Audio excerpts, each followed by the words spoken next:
parents, we all want to provide for our kids. And I work with a lot of physicians, and physicians are some of the hardest working people we have. They're taking care of us, but money is a very taboo topic for them. And they'll even admit that. They don't like talking about money. And physicians are in a position where people are always coming to them for help and healing and advice.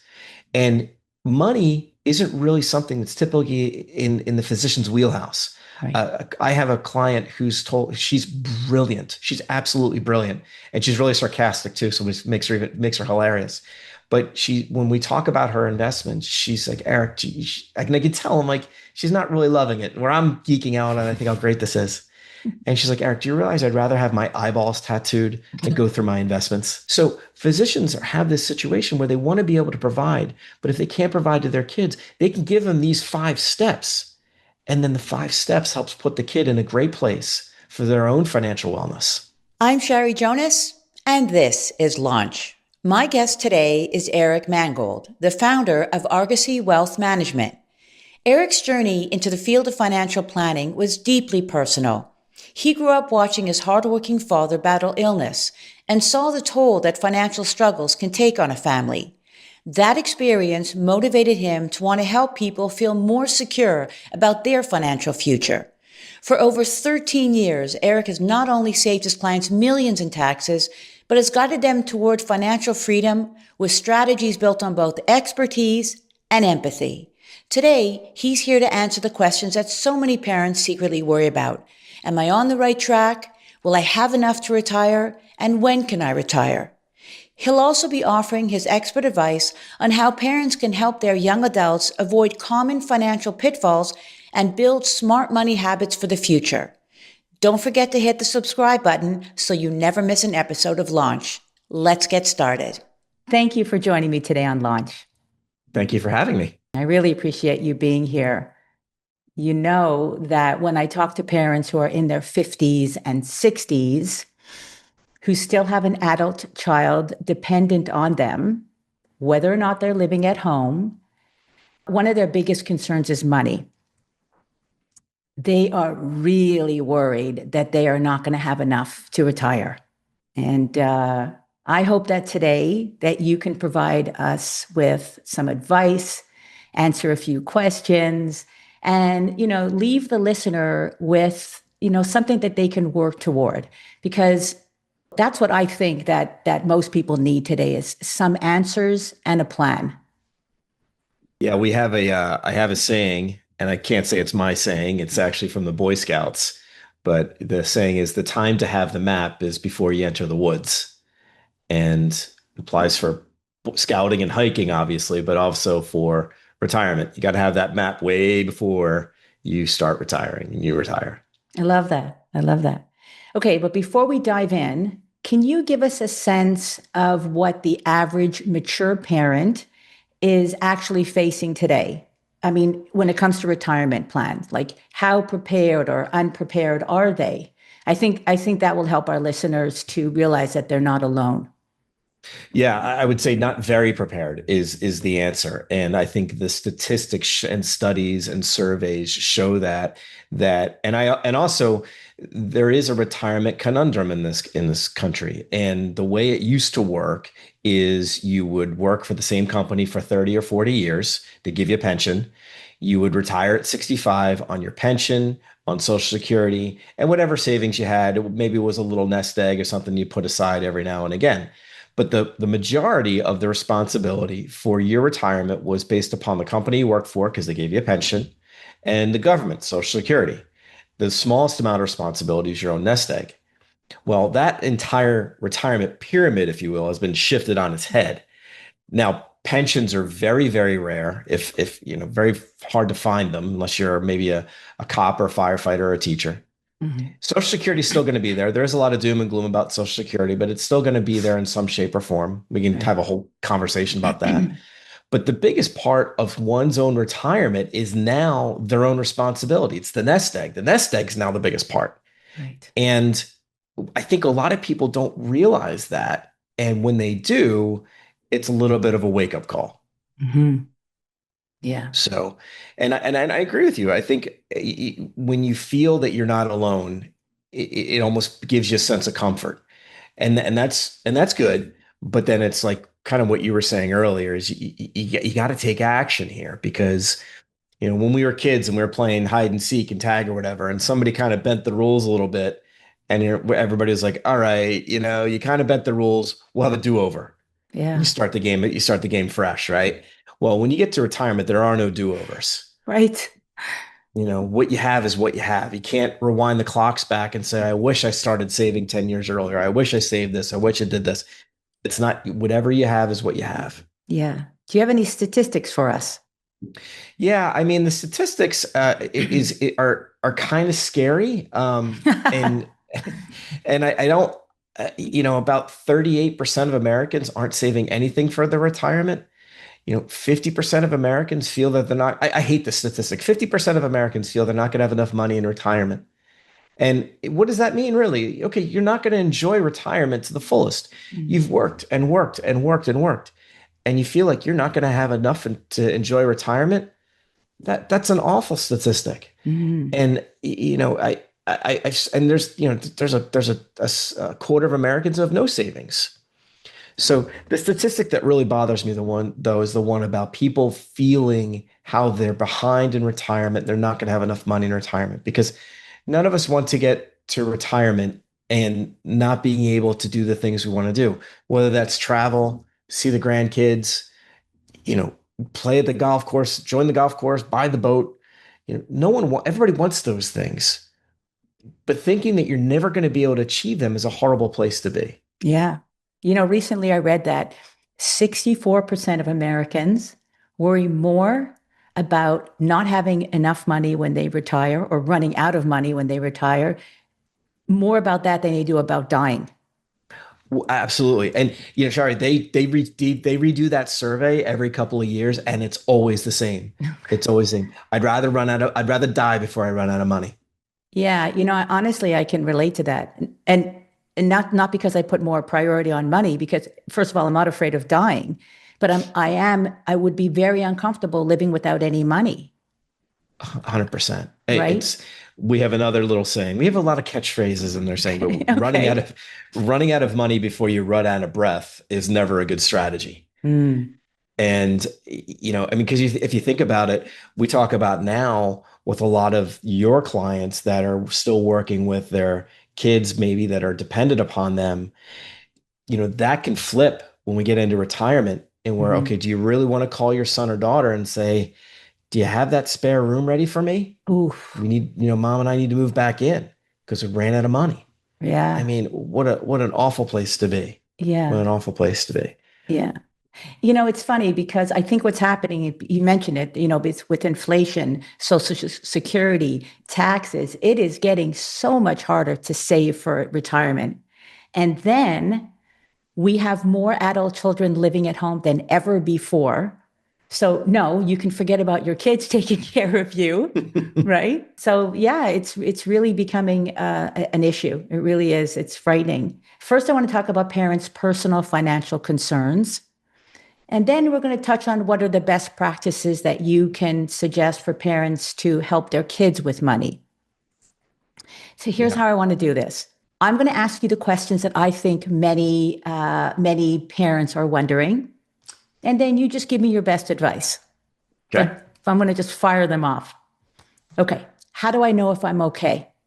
In other words, how do I know if I'm going to have enough money to retire? Great question. Couple different methods you can do that. If you're in your 30s or 40s or 50s, you can take a temperature check. What that temperature check says, and this is kind of back of the napkin math, but it's a good start. Okay. You want to have a certain amount saved by the time you're 35. So if you're making $100,000 when you're 35 years old, just using that as a nice round number, you want to have at least $100,000 saved for retirement. And when you're 45, that should be 3 to 5 times. When you're 55, that should be 5 to 8 times. And the reason that math works is because the surveys suggest, and these is based upon retirees, people that have retired, is that you're going to need about 80 cents on the dollar of your pre-retirement income to live at the same lifestyle when you retire. What does that mean? If you're 65 years old and you're making $100,000 and you retire, to maintain that same lifestyle, the survey suggests you're going to need about $80,000 a year, 80 cents on the dollar. Okay, so that's where those savings temperature checks come into play. Okay. Okay. The second idea is, do you know how much money you're going to need the day you retire? And it's not necessarily how much assets you have, because in retirement, it takes a mentality shift. Okay. People are working all their lives, saving, saving, saving, building wealth, trying to build wealth. And they want that wealth to be as big as it possibly can. But when you get to retirement, retirement isn't about assets, it's about income. How much income can you derive from all of your different sources, whether it's your investments, pensions, social security, rental income, side hustles, whatever it may be? Okay, so that's the second thing. How much money are you going to need on the day you retire? And third, it's also a good exercise, I believe, to have a retirement projection built for you. Let's say you're 50 years old and you want to retire at the time you're 65. Hmm. Work with a trusted financial professional who can build a, a retirement projection for you. If you're saving what you're saving today, using a conservative rate of return, how much money are you going to be able to derive an income when you're 65? Hmm. And when I do this with my clients, I typically get a nice deep breath moment of, okay, we're either on the right track, we're close to being on the right track, or even if they're not on the right track, then we can put steps in place to get them on the right track for a happy retirement. So those are three ideas. Okay. I mean, this might be saying the same thing, but how do I know that I won't run out of money when I retire? Like, what happens if I live longer than I planned? But and that's a real risk, right? It's another one of our fancy little sayings is retirement planning would be easy if we knew the day we were going to die. You just plan for how much money you're going to need, and then the last check in this world bounces to the undertaker. Right. But the issue is that centurions, the age demographic of people turning 100, is one of the largest growing age demographics in the country. Mm. Now, that's not saying people are living super, super healthy, just saying we're living longer. So if you retire at 65, I mean, feasibly, you could be living off of your retirement income for 35 to 40 years. Yeah. So in those retirement projection strategies, we make sure that we are building retirement plans that show that someone's never going to run out of money. And again, that's a nice big deep breath moment because that shows them, okay, if I live to 85 or 105, I'm still going to have an income coming in some shape or form. And when you say income, you're talking about from your investments and your assets. You're obviously not Correct. generating income, so it's based on what you've saved. Exactly. You build that nest egg, and then you turn it into specific income producing strategies that'll give you a, a paycheck. And in Mhm. retirement, we'd like to call them a play check because you're not working for your paycheck. You get your investments to give you your play check. So you can go and enjoy yourself. I That's love really what that. retirement is, right? Yeah, Making sure that you're enjoying yourself. I love that. Play check. Okay, this is a very subjective question, but how do I know, or is there a certain amount of money that I will need to comfortably retire? And I think you might have answered it. You said something about 80%. Yeah, 80%. Okay. 80%. And also there used to be, might be dating myself a little bit, but about 10 or 15 years ago, there was a commercial where people were walking around and it had this number scrolling over the top of their head. And the premise was, what's my number? Mm. What's my number? And what the philosophy of that commercial was, what is my number to retire? Well, how much money is that nest egg need to be for me to retire? And again, that has a lot of flaws to its thinking because again, retirement isn't about assets, it's about income. How much money comes in the door every single month so that whether the market goes up, down, or sideways, you know that you're still getting money coming in the door so that you can live your life, pay for your expenses, go see your grandkids, get a couple extra Christmas gifts, Hmm. right? Maybe throw some money into the 529s for the grandkids. Maybe put some money into some charities. Okay. If Right. you know that you're going to get a certain amount each and every month, whether the market goes up or down, you have that confidence that you're Hmm. going to be able to do the things that you want to do. So, with today's market being so volatile, how do I protect my investments? So there's a couple things. If you're pre-retired, if you're not retired yet, and you're in your 30s and 40s, A lot of times what we say is you have a long enough runway to ride out a lot of the market storms because what we don't want to see is people making emotional decisions regarding their investments. Meaning the market goes down and all of a sudden you pull all of your money out of the market and you put it into cash. That's typically not a great strategy because what happens when the market goes down is that the day or two after that, the market goes back up. Right. So if you've pulled all of your money and put it into cash, and then the next day after that, the market goes back up. Now you've captured all of the downside, but you haven't captured any of the upside. So it's not to say you have to always take the market volatility on the chin and just ride it out. That's not what I'm saying. It's just you don't want to make emotional decisions, such as life, right? Typically, when you're making decisions solely based upon emotions, are they really the best decisions for you? Right. So, how do you protect your investments? First things first, don't make emotional decisions regarding your investments. Write it out a day. Write it out a day. And I tell you, COVID was a great educator of this. The financial crisis was a great educator of this. Is that in COVID, we saw stock market swings of the Dow that were down. Some days it was down 800 points. Next day it was up 800 points. Those market shifts used to be so dramatic. It was news. It was headline news. But during COVID, you know what it was?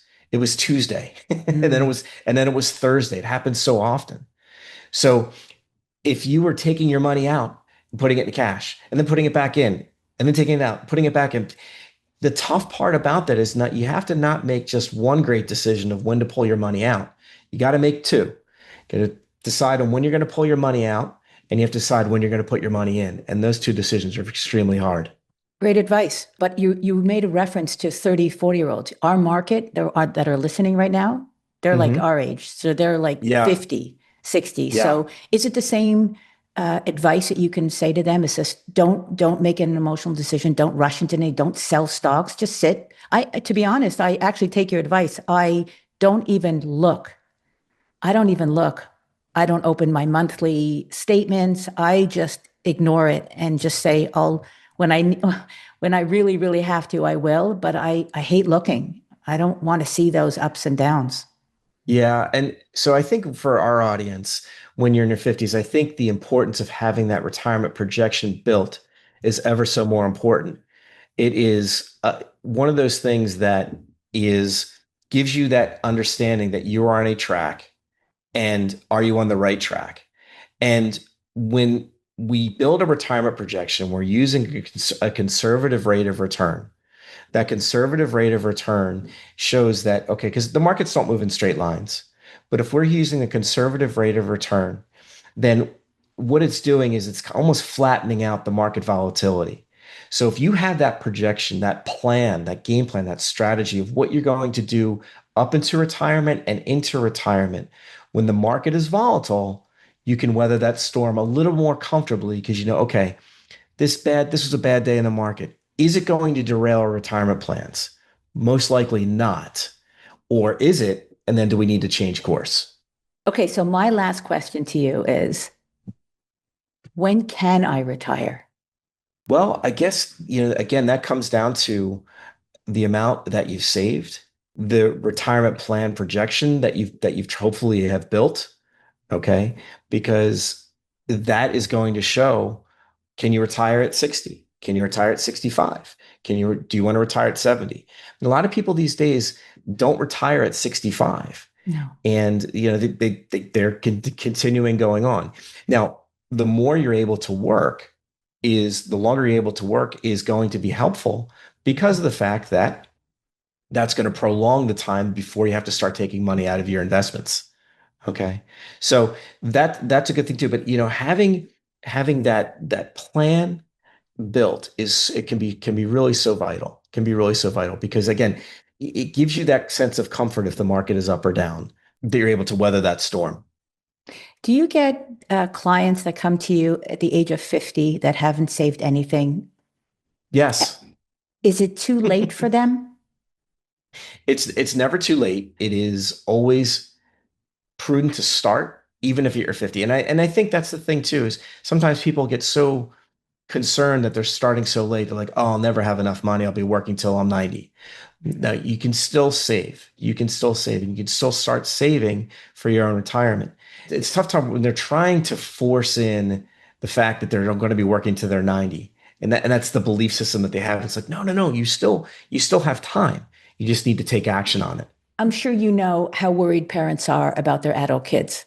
The housing market, the job market, the economy, it's all very disheartening.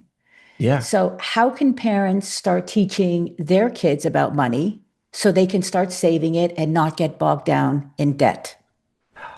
That's a great question. I think one of the first steps that parents need to understand is they need to have good money habits on their own. And our Hmm. kids are watching us. They watch how we behave, and they watch how they perform. So our kids are watching us. So the parents need to have good money habits themselves. It's tough to tell your kids to stay out of credit card debt if you're saddled with 40, 50, 60 grand of credit card debt yourself. Okay. And those can just devastating moves to have some type of credit card debt like that. Okay. But I think with the biggest thing, and I work with a lot of my clients' kids now that are just getting started out, and it's more about teaching them how to avoid the certain pitfalls than it is, we're going to get to how they can build their own wealth, but it's really okay, let's see how we can avoid the pitfalls. Make sure that the kids are saving. Make sure that the kids are putting a little money into their emergency fund or rainy day fund should something happen where they need to access quick cash. When they have that emergency fund, then they don't go to the credit cards and use credit cards as a charge card. Okay. Credit cards are super, super convenient. But the intent of what they used to be built is that if you made a charge at a department store or online or whatever it was, is you charged it and you paid it off. Like You right don't want to have away. that like right away. Right. Yeah. Because especially right now with some of these credit card interest rates are 15, 16%, it becomes so difficult to get out from under that debt. So it's really, really imperative. I mean, the credit card conundrum is really, it's so convenient, but that debt amount can just spiral out of control really quickly, really quickly. So I So think that that's the things that parents need to teach their kids. Yeah. So you mentioned the word pitfalls. Is there any other financial pitfalls that parents could tell their kids to avoid? You just mentioned credit card, but is there anything else? Or is that Well, the big one? I would like to see when kids are starting to work, okay? And if their company provides an employer sponsored retirement plan like a 401k plan, see if that company offers a match. Okay. And you might say, okay, maybe I've got some student as a 20-year-old, maybe I got some student loan debt. Hopefully not, but maybe I have some credit card debt or some things I need to pay off. It's really hard for me to start the 401k. But a lot of 401ks will offer a match contribute enough into the 401k to at least get the full match from the company. If the company's matching you 3%, put in 3% of what you put in your 3%. If they're matching you 4%, put in your 4%. Okay. So at least do that. At least do what the company is matching you up to. Because I was going to ask you if a young adult has both debt, obviously from school, and a 401k option, what should they focus on first? Should they pay down the debt or start to invest? And I think you touched on it. So if we can just kind of put Yeah. that answer out there. Yeah, it's a great question and sometimes very challenging because what you want to do is you want to make sure that you're saving first. You're saving for yourself first, okay? And then saving for yourself, ideally you want to be saving 15% of your income. For hopefully some of your listeners, this isn't like all sticker shock. But when you have a situation where you're not saving for your retirement and all you're doing is paying down debt, you could be in your 40s and 50s and getting, like you were saying, having nothing saved for yourself. So sometimes it does take some belt tightening. Sometimes it does take some belt tightening. And let me just touch on the 15% of income as kind of the neighborhood of where you should be saving. If you're not saving 15% of your income, so let's say you're saving 2%, and you're hearing from me, financial professional, saying save 15% of your income, okay, then you're saying that's going to be a massive amount. I'm not going to be able to do that. I'm not going to be able to save 15% tomorrow. If you're saving 2% now, save 4% tomorrow. Then next year, ratchet it up to 6%. The year after that, ratchet it up to 8%. Do it slowly. Because if you're doing it slowly and gradually, what's going to end up happening is you're going to get up to that 15% pretty quickly, but you're not going to feel the bite in your lifestyle. Right. So, what are some good money habits that parents could be helping their children to build right now? So let me give you the 5 steps. We said 5 steps to build any sound financial plan. Okay. The first thing is you need to get organized. You need to get financially organized. Know all of your assets, all the things that you own. Know all your liabilities, all the things that you owe. Know your expenses. Know how you're protecting yourself. You're protecting your assets and know what you're saving. Okay. Get financially organized. There's a lot of online tools that can do that and help with that these days. But that's step one. Get financially organized. Step two is protect your house. Okay. Build that moat around your castle. Okay. And what do I mean by protected? Okay. Do we make sure that we have the ample amounts of auto insurance, homeowners insurance, umbrella insurance? Now, I'm not licensed for those types of insurance products, but I know a lot about them. And a lot of times people don't have enough. Okay. Are your wills done? Do you have enough life insurance? On the life insurance front, it's like one of those things that people don't like talking about, but I'm sure you've seen, because I know I have seen on those Facebook posts where we have Facebook posts where friends or friends of friends have said, oh, a friend lost a spouse. Here's the GoFundMe Yeah. for their wife and kids. Okay. That's not life insurance. That's not life insurance. Okay. Life insurance is there to protect in the event of that type of disaster. Okay. So step one, get financially organized. Step two, pay to protect what you have. Okay. Step three, we want to be saving, get to that 15% of savings, 15% of savings mark. Okay. That's step three. Financially organized, step one, protect, step two, step three, save 15% of your income. Step four, we want to have 3 to 6 months worth of living expenses saved in the emergency fund. The emergency fund, the rainy day fund, the slush fund. I had a client one time call it a chaos fund. I'm like, why do you call it that? She goes, well, whenever chaos ensues, that's where I go. And I was like, I got to take that one. I got to use that one. So 3 to 6 months worth of living expenses. If you lose a job, if you need to buy a car, if the roof goes, you have ample supply of where you can go into your savings. Instead, if you don't have that, then you start racking up debt. Okay. And step five is pay off all the bad debt. That's credit card debt. And Shari, those steps are in that order for a reason. Okay. They are in that order for a reason. People might say, pay to protect what I have. Why is that step two?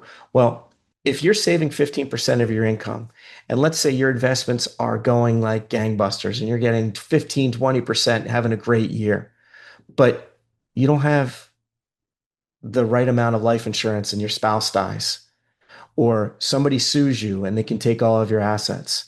It doesn't matter what that rate of return was if you didn't protect what you had first. Okay. And also, when you asked that question a moment ago, what would you rather do? Save for your 401k or pay off debt? This is where you save 15% of your income, get that emergency fund established, and then tackle all that bad debt. Bad debt typically isn't a mortgage, because you have some tax deductibility to it, and hopefully you got in at a decent rate. But the bad debt is that high interest debt, like credit cards, any home equity loans that might be, excuse me, super high in debt. So those are the 5 steps that anyone can take. And so I didn't mention rate of return there. If you take those 5 steps, you are on your way to building a really sound financial plan for yourself. So that's advice for a parent that a parent would want to share with their adult child. Is that the same advice that they would take for themselves? Absolutely. If those steps haven't been met, it works for pretty much anyone. Yeah. If it's because that's and I think that's also one of the things is that parents, we all want to provide for our kids. And I work with a lot of physicians, and physicians are some of the hardest working people we have. They're taking care of us, but money is a very taboo topic for them. And they'll even admit that. They don't like talking about money. And physicians are in a position where people are always coming to them for help and healing and advice. And money isn't really something that's typically in the physician's wheelhouse. Right. I have a client who's told she's brilliant. She's absolutely brilliant, and she's really sarcastic too, so which makes her hilarious. But when we talk about her investments, she's like, Eric, I can tell. I'm like, she's not really loving it. Where I'm geeking out, and I think how great this is. And she's like, Eric, do you realize I'd rather have my eyeballs tattooed than go through my investments? And I'm like, I go, yeah, but listen, you walk into any room and the average IQ goes up by 30, 40 points. And she's like, yeah, you know what? That may be true, but I hate talking about this stuff. I just, Yeah. so physicians have this situation where they want to be able to provide, but if they can't provide to their kids, they can give them these 5 steps. And then the 5 steps helps put the kid in a great place for their own financial wellness. Right. I have a couple more questions I think that parents secretly wonder about. Hmm. Should they share their retirement plan with their kids? I think it's a good idea. I have what are called, it's not a fancy term, family meetings Mhm. with my retired clients and their kids, because it's important to know on a lot of things. It's important to know that mom or dad are going to be taken care of by their retirement plan from an income perspective. They're not going to have to call, their kids up and say, like I said earlier, do you have that spare bedroom ready for me? Okay. So that's the first thing is the income plan. Then we also, another one of our sayings is that no retirement plan is complete without a plan for long-term care. We talked about a little earlier about how people are living longer and longer. Okay. And a healthy 65-year-old couple has over a 55%, a 50% chance that they're going to need some form of long-term care in their future. And that's for 65-year-old couple, healthy 65-year-old couple today. So what is the plan for long-term care? And I have clients where a spouse has, lost their husband, lost their wife, and they were in a long-term care type of situation. And the very first thing they say to me is, Eric, we need to make sure that my kids aren't taking care of me the way I was taking care of my husband or wife. Okay, Mhm. so what is the plan for long-term care? Once that plan is in place, then we typically share it with the kids and say, okay, this is what mom and dad are going to be, how they're going to be protected in the event they need some type of long-term care. Got it. And then finally is the estate plan. Now, sometimes the mom and dad, they don't want to share the entirety of the estate plan, but a lot of times they do. And unfortunately, I have seen so many situations where once someone passes, I hate to say it like this, but sometimes the money can pollute. And the kids and the siblings that once had a great relationship, once Yeah. there's an inheritance involved, then they could be like sharks with blood in the water. And I hate to say it like this, and I have a trust in the state attorney contact who I work with closely, and she said, if the families didn't fall apart once the inheritance was involved, I probably wouldn't have a job. So it Wow. does happen. Yeah, it's I've seen some really sad situations. And when the estate plan is shared and everybody knows, okay, here's the cards on the table, then what I do believe it can help where if when the parents are no longer around, that there isn't going to be as much infighting because then all the siblings know, hey, no, no, no, no, that's not what mom or dad wanted. And this is what the will says. We're not going to start bickering about it now. We all want to stay family. So Mhm. that's the last part of it. Yeah, that was my second secret question was what's your opinion on inheritance? And should parents tell their children what to expect when they're gone? So inheritance is a very unique situation for each individual. I mean, for all my clients, it's the when I say what is legacy, what does inheritance mean to you? And I usually get the pondering pose of, let me think about that. Because some people want to leave a boatload behind to their kids or a charity. Some people want to leave something. A lot of people say, I want to live my retirement to my fullest, and whatever's left over is left over. Yeah. And I have some clients that say, you know what? I paid to raise my kids. I paid to educate my kids. I got my kids off out of the gates. Whatever's left is left, but I want the last check in this world that bounced to the undertaker. So it really is, that question is more of a question that I ask my clients is what does legacy mean for them? And then I build the strategy around that because the answers are really unique. Yeah. Interesting. What's a good approach or a healthy way to look at one's retirement plan? It is build it. The time to have the map is before you head to the woods. Build the projections and revisit it. Build the projections, revisit it annually at least. If life throws you a curveball, if a spouse gets sick or hurt and can't work anymore, if you want to retire a little bit early, okay, can that retirement projection, is it nimble enough where it can handle life's curveballs? So revisit it at least annually, but revisit it if life throws you a curveball. And when you have that, if life does throw you a curveball, and you could say, okay, my retirement plan can absorb this curveball. It's not going to completely derail us or derail us at all. Then again, you have that comfort and confidence to know, okay, we're on the right track here. Right. Even if that, market volatility, spouse gets hurt or sick, they lose a job, whatever it may be. I mean, our audience, a lot of people, ageism is a real thing. Mm. And a lot of people in their 50s, if they're losing a job, it's very hard for them to find a new job. So, okay, what's the next step for them? So, okay, revisit the retirement plan. Is it going to derail everything, or are they going to still be on the right track? Good. I always like to leave on a positive note. Any words of wisdom that you can share with our listener, like especially for parents who feel guilty about, socking away their money for themselves? So I tell my clients, and for lack of a better phrase, when it comes to your own retirement, you have to be a little bit selfish.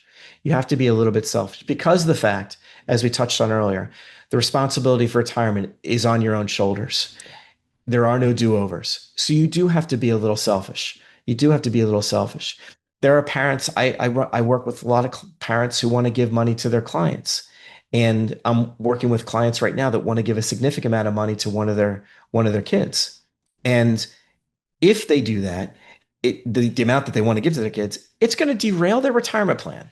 Mm. And sometimes it's a little bit of tough love. I get it. You want to give some money to your kids. However, if you give this much that you're planning, it's going to change your retirement plan. Can we give a little bit less? And then see, when you're no longer here, give some there. So, Yeah. I think a lot of it is, don't listen to the doom and gloom. Get a plan in place. Make sure that plan is nimble and as airtight as it possibly can be to give you that sense of comfort. If you're listening to the doom and gloom, you're going to feel like I'm going to be working till I'm 90, and it doesn't have to be that way. Yeah. Eric, thank you so much for taking the time today to answer these questions. I know Thank you, and thank you for having me. Yeah, I know so many parents worry and wonder about these things, and I'm sure that, hearing your perspective today will help them feel a little less overwhelmed. I So, hope so. I hope yeah, so. I really appreciate you being here. Thank you, Sherry. Thank you so much. I'm going to leave all your information in the show notes. If anybody wants to reach out to you, they should. And again, thank you. Thank you so much. I hope today's episode gave you valuable insights and actionable steps that will help you guide your young adult to launch successfully into adulthood. If you found this topic helpful, feel free to leave a comment and hit the subscribe button so you never miss an episode. Leaving a 5-star review helps us reach more parents who are dealing with the same issues.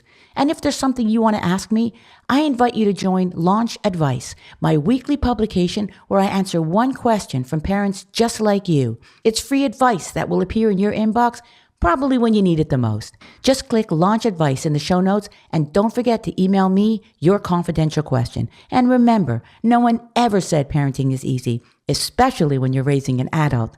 Talk to you soon.